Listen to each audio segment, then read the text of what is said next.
morning, my friends, and welcome to another fantastic installment from very high above all the puerile, insipid, and pedantic forms of Wyoming mainstream media. This is Cowboy State Politics.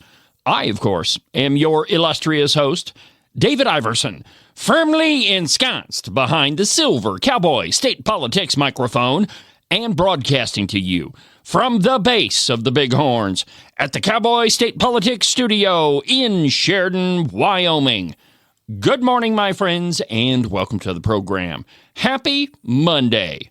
What a great day it is. I have a fantastic announcement for you, and I'll get to that in just a second. But first, let me tell you what's going to happen on today's program.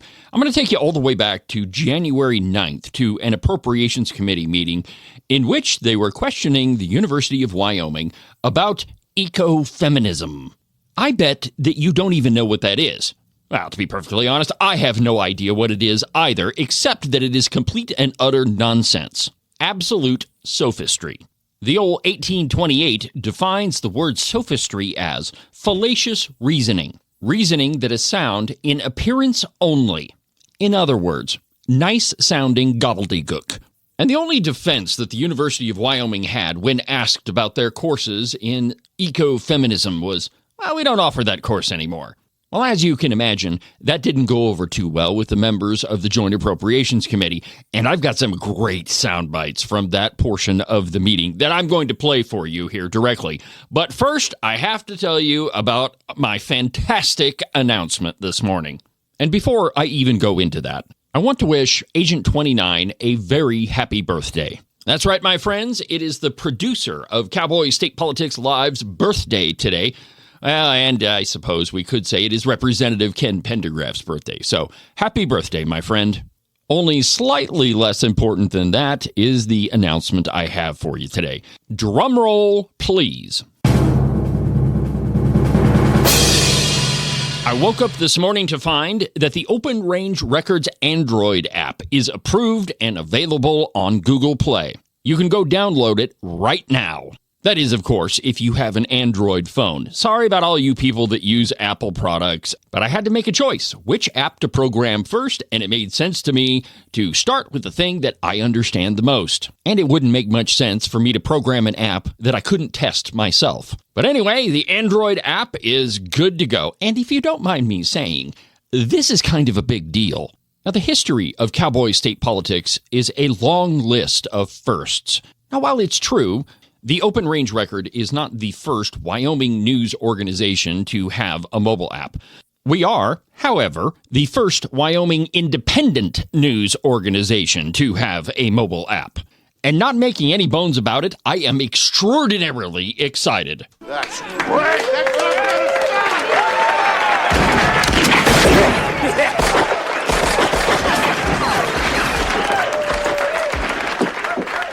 So anyway, that's the Android app. Now, for all of you iOS users, stop sniveling. Your app is coming. I expect that I'll have it ready to go within the next couple of weeks. Now, the truth is, it'll probably be sooner than that, but I'm just giving myself a little bit of time because it's, my first experience with all this Apple snobbery. I'm just kidding. I've just never been an Apple guy. So already, it's been an awesome day. Now, on with the program. I almost forgot to tell you about what happened in appropriations on January 9th. That's when the University of Wyoming was called back for another appearance in front of the Appropriations Committee. As you might expect, whenever the people that are paying your bills say, we need to have a meeting, you show up. And that's definitely the case with the University of Wyoming. Because if there's one way you want to get the university's attention, start talking about the cash that taxpayers have been funneling into their coffers. On January 9th, here is how the conversation with University of Wyoming President Ed Seidel started. This is from the website on the Hobbs School. And I thought perhaps I would seek an undergraduate minor in sustainability. And if I were to do so, I would be required to take 9 credit hours of Foundations in Sustainability, and then another class in campus sustainability.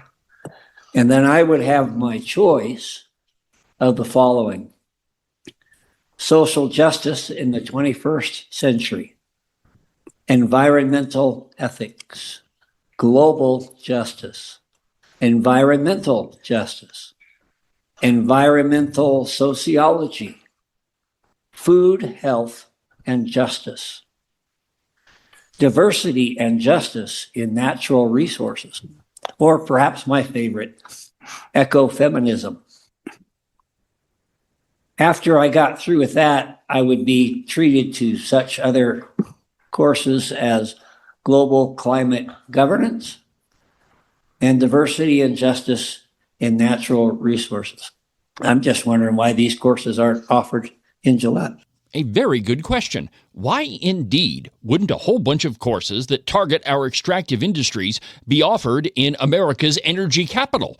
I'm just going to venture a guess and say that all of those courses might irritate the taxpayers of Gillette that pay a significant amount of the money that goes to the University of Wyoming. Now, don't feel bad if you have no idea what any of those courses are about.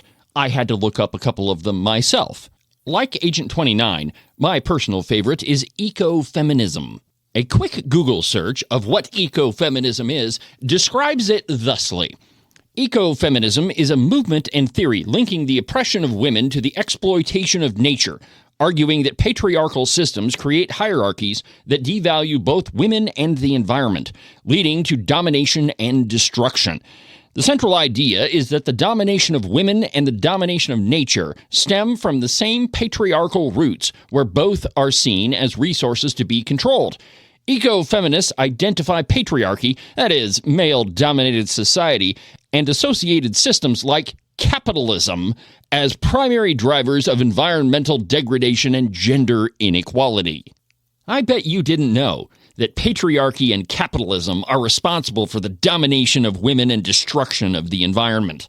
So not only are the ideas kind of communistic, that is, capitalism is responsible for the destruction of the planet, it's also responsible for the domination of every woman in the state, or country as it were. And you are paying for that course to be taught at the University of Wyoming.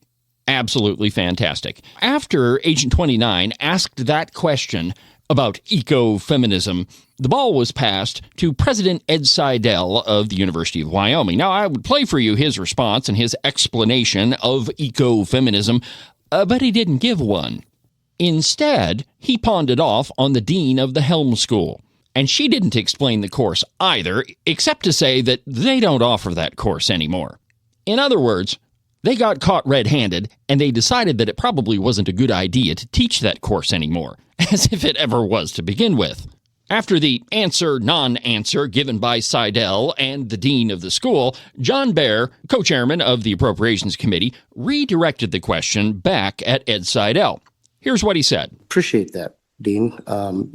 Unfortunately, what you've just described is something that is metastasizing, it sounds like, across the university. So, President Seidel, if you could just help me understand, is this really a direction that the university should be going?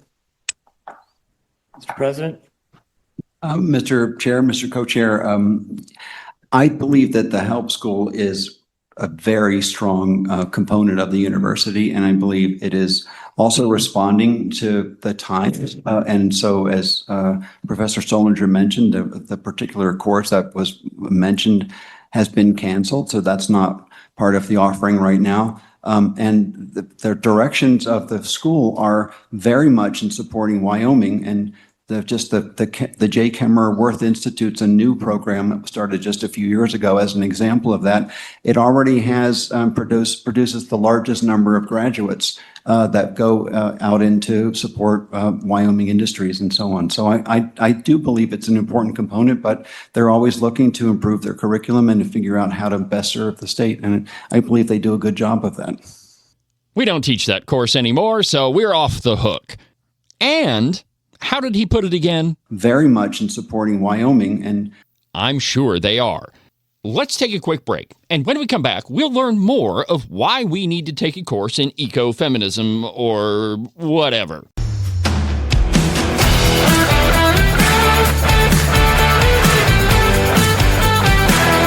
Cowboy State Politics is sponsored by a group of people that definitely didn't take a course in eco-feminism and don't think that we should ever try global climate governance. Monday Reload is brought to you by Rebecca Bextel at eXp Realty. Are you looking to spread out? Maybe buy a piece of property that gives you a little bit more breathing room, some elbow space, as it were.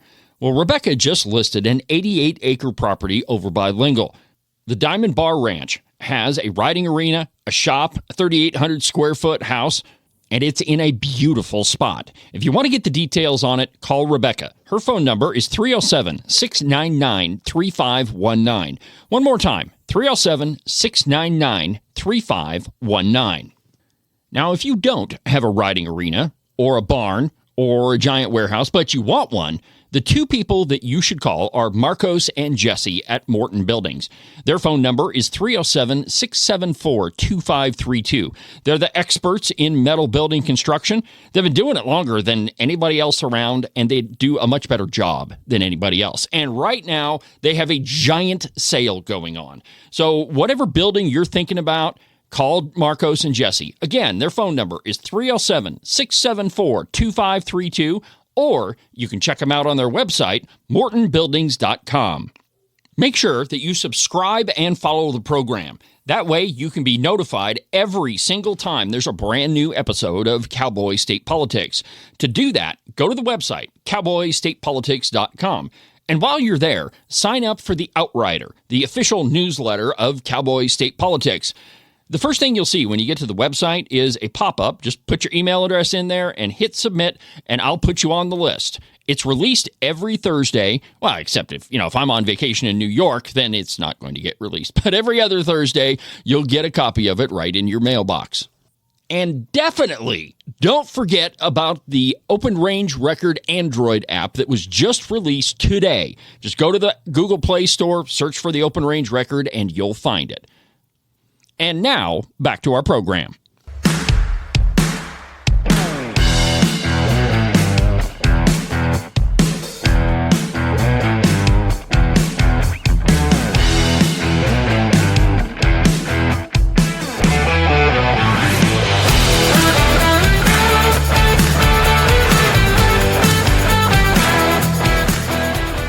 Now remember, there were several different courses that Agent 29 mentioned that are offered at the University of Wyoming should you decide to get a degree in sustainability. Here's that list again. I would be required to take 9 credit hours of Foundations in Sustainability, and then another class in Campus Sustainability. And then I would have my choice of the following: Social Justice in the 21st Century, Environmental Ethics, Global Justice, Environmental Justice, Environmental Sociology, Food, Health, and Justice, Diversity and Justice in Natural Resources, or perhaps my favorite, Eco-Feminism. After I got through with that, I would be treated to such other courses as Global Climate Governance and Diversity and Justice in Natural Resources. Aha. Now, according to Ed Seidel, these courses are in keeping with the best interests of the state of Wyoming. I can't imagine how, particularly that one that's called Global Climate Governance. Now, as we all know, the chief question, or at least one of them that's been repeated over and over during the budget markup marathon, is how in the world do we keep Wyoming students in Wyoming? We've all been beat over the head with what I consider to be a fallacious argument, but that Wyoming students just don't stay here in Wyoming because we don't have the opportunities that are necessary for them to build a family and create a life here. And so, in keeping with that question, Co-Chairman John Baer asked Ed Seidel this one. Just wait for President Ed Seidel's answer. Before I play it for you, the dean of the Helm School tried to argue that giant list of courses that Agent 29 brought up occur across the entire university, and they're really not in her school at all, so she can't be held accountable for them. You see, this is their argument. Either we don't offer that course anymore, so you can't hold us accountable for it, or it's taught elsewhere in the university and I don't have anything to do with it, and so you can't hold me accountable for it. Anyway, here was the question from John Baer. President, I think the dean just explained that she believes that many of these courses are elsewhere, not in the Haub School. It's only the Haub School that I found them in the curriculum, but let's assume that they're in another school. How is eco-feminism helpful for a student who wants to stay in Wyoming and work in Wyoming? Now, hold on just a second. As we all have been told, this is the most important question that can be asked during this legislative session. And it's one that President Ed Seidel continuously ponders. Here's the question again, and his answer. Just wait for this one. How is eco-feminism helpful for a student who wants to stay in Wyoming and work in Wyoming? I do not have an answer to that question. What? He doesn't have an answer to that question? I thought he thought about this all the time. You see, my friends, it is all sophistry. It's the only thing that these social justice warriors at the University of Wyoming have. And when they're called to answer the most important question of this legislative session, or so we've been told, they don't have an answer because one doesn't exist. The conversation went on for quite a while with President Ed Seidel and members of the Joint Appropriations Committee, but I think it was best summed up by Representative Jeremy Haroldson. Now remember, we're told that one of the chief goals of the University of Wyoming is to give kids opportunities here in the state so that they can raise a family and have a good life. Here's what Representative Haroldson said. And so I think that one of these struggles that I have, and I get a lot of people from my community who have kids that go to the university and then get degrees that don't work in Wyoming. They get degrees that don't have validity. And so, like, honestly, I just did a really quick search on UW's site in the little upper right-hand corner, and I said Gender Studies of Wyoming, and I grabbed the Gender and Women's Studies undergraduate. And it says if you take this, you have the opportunity to make $83,000 a year on an average salary. There's 1.8 million currently employed in this position, and there's 533 job postings. Where am I going to take and have a young woman in the state of Wyoming get a gender's study undergraduate minor, graduate minor, and find money of that nature? And I guess these are the struggles. These are the things that we're saying, hey, you know what? We want to help support you in your guys' endeavor as the University of Wyoming. But when we have things of this nature, and I didn't even know they were going to talk about this, but as we have things of this nature, it's hard to defend you guys when we see these things come up. Because these are the things that we've been fighting over the last couple of years and saying this isn't the direction that our publicly funded land-grant college should be pursuing. In my opinion, and in the opinion of the people that have elected me, or a majority of them. And so I guess my question is, why are we still seeing these study courses? And I think in a way, why are we being disingenuous to these people who are taking this going, you can make $83,000 a year doing this. How, where am I going to find 533 job openings to make that $83,000 a year with this degree course? Excellent question. And let's not forget who is paying for all of these courses. It's you and me through our tax dollars and through the tuition monies that Wyoming families pay so their kids can have what is supposed to be a quality education. Directly after Representative Haroldson asked that question, here is President Ed Seidel's response. Now just pay attention to what he says his number one goal is. Oh, and whether or not he actually answered Representative Haroldson's question. Thanks, Mr. Chairman, Mr. Co-Chairman, Representative Haroldson. So I'd like to start just with the response to the first part of your question first about how do we keep our kids in Wyoming. That's been a major focus of mine and of the universities, at least since I've been in my sixth year here now working on that. So we have worked very hard to align academic programs and specifically around the markets that operate in the state, energy and hospitality and tourism, extraction, agriculture, and so on. Those have been priority areas, as well as programs around entrepreneurship and so on to help support the creation of new businesses in the state. That's been the primary crux of the WIP initiative, building those collaborations with the community colleges. And so I could go on, but I'll just say that has been like my job one since I've been the president at the university. And You'll notice no answer to where exactly we can find these 500 jobs in gender studies. But Representative Harrelson does get the common refrain of, well, we don't offer that course anymore, and we don't have our website updated yet. And you can fill in the blank here, so we can't be held accountable for it. I'm going to play for you how the rest of this conversation ended up, and it picks up right where the last soundbite left off. Ask yourself, while you're listening to this, do you hear any commitment from the university president or the dean of the school who was sitting right beside him to make any changes in their curriculum whatsoever, or to take any responsibility for the ridiculous courses that the university is offering? I don't have to give you an answer to that question. You already know it. Here's how that conversation ended. Last year, the gender studies program was restructured. It's no longer offered as a minor. There it is. We don't offer it anymore, so you can't hold us accountable. This is just absolutely infuriating.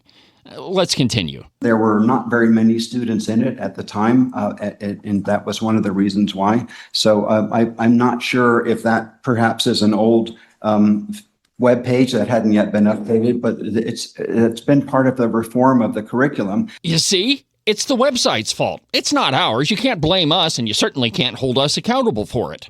To look at what does the state need and how do we best serve the state. I know. Eco-Feminism and global climate governance, and throw in a little economic justice just to make sure. Follow up? Please. Okay. Should I apply for it then? Because I'm here applying for gender studies on your webpage. And I'll be honest with you, we send enough money. If you can't get your webpage updated, this is absolutely unacceptable. Like, not trying to be mean, but mom and pa shop down the road running their webpage for their business can get their webpage updated. And now we've heard twice, oh, we don't offer that. It must need to get updated. Well, it's funny. I mean, I'm half tempted to apply for it to get a minor in gender studies real quick to see if it is there and why we're having this conversation.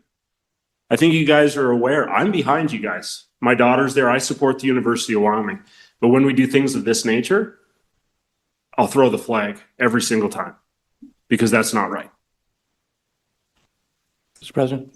Mr. Chairman, Mr. Co-Chairman, and Representative Harrelson, I appreciate that point, and I will just say that we have gone through a very extensive website transformation just in the last year. The process isn't complete. I'll just say that there's still work to be done, and we're working on it. And I just would say there are some things. There are hundreds of thousands of web pages on the university website. And so there's still work to be done there. So that's the best answer I can give to that right now. One more follow-up. I would recommend and challenge you, when I make this search on Monday, I don't find it. We'll see what happens. But you can tell that the representatives from the University of Wyoming really didn't have any answers for the Appropriations Committee because I would guess that they don't see anything wrong with the courses that they're offering. I don't see that maybe the mission of the university, that it is a land grant university and its whole goal is to support the state, includes eco-feminism and global climate governance. How ridiculous. The last part of this is there are opinion pieces that are out there, namely on the cow pie, saying that when conservatives talk about the University of Wyoming being a land grant university, that's just a term that they throw around, that the university really is doing what they're supposed to be doing. Ask yourself, do you think that ecofeminism, social justice classes, and global climate governance are laudable goals for our land grant university? Do you really think that? I don't either. Well, I'm sure that there's going to be plenty more discussions where this one came from, and I'll keep you updated on them. But for now, from the base of the Bighorns, from the Cowboy State Politics Studio, I'm David Iverson, and this is the one and only Cowboy State Politics.